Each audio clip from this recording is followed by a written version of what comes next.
couvre-feu élargit sa demande. Julien Coder. Le droit. Article réservé aux abonnés.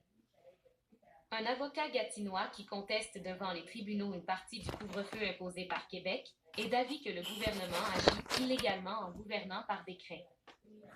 Maître William Desrochers, qui porte sa cause en son nom personnel devant la Cour supérieure, a déposé sa contestation contre le couvre-feu le 18 janvier dernier.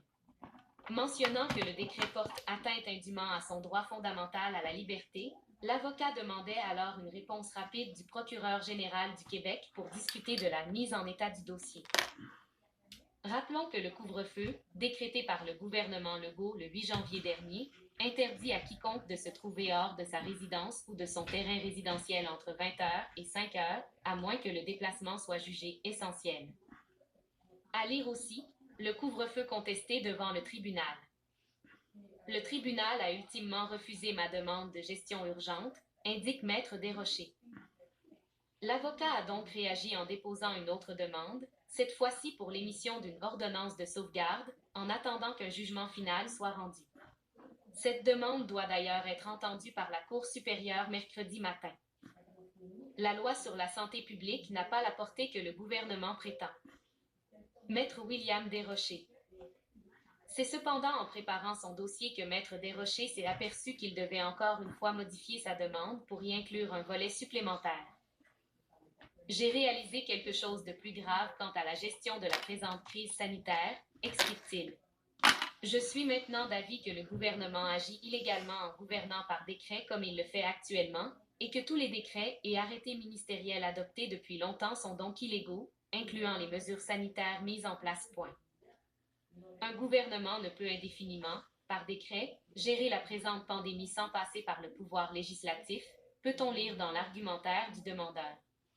Le gouvernement ne peut plus prétendre être en mode urgence. L'Assemblée nationale a un travail de réflexion à faire, elle seule peut et doit définir comment la présente crise doit être gérée. Le processus suivi par le gouvernement du Québec, de déclarer l'état d'urgence sanitaire puis de la renouveler indéfiniment, pour ensuite prendre le contrôle quasi total de la société pendant une période aussi longue, frappe l'imaginaire et n'est pas digne d'une société libre et démocratique. Point. L'avocat gatinois Maître William Desrochers. Photo tirée de Facebook. La loi sur la santé publique n'a pas la portée que le gouvernement prétend, ajoute Maître Desrochers.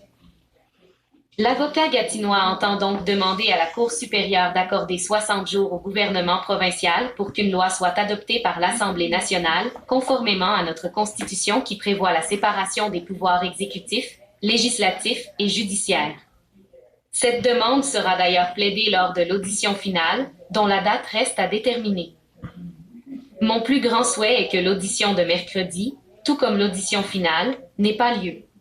Régler tout ça par la voie politique serait certainement mieux que devant le tribunal, conclut Maître William Desrochers. Contenu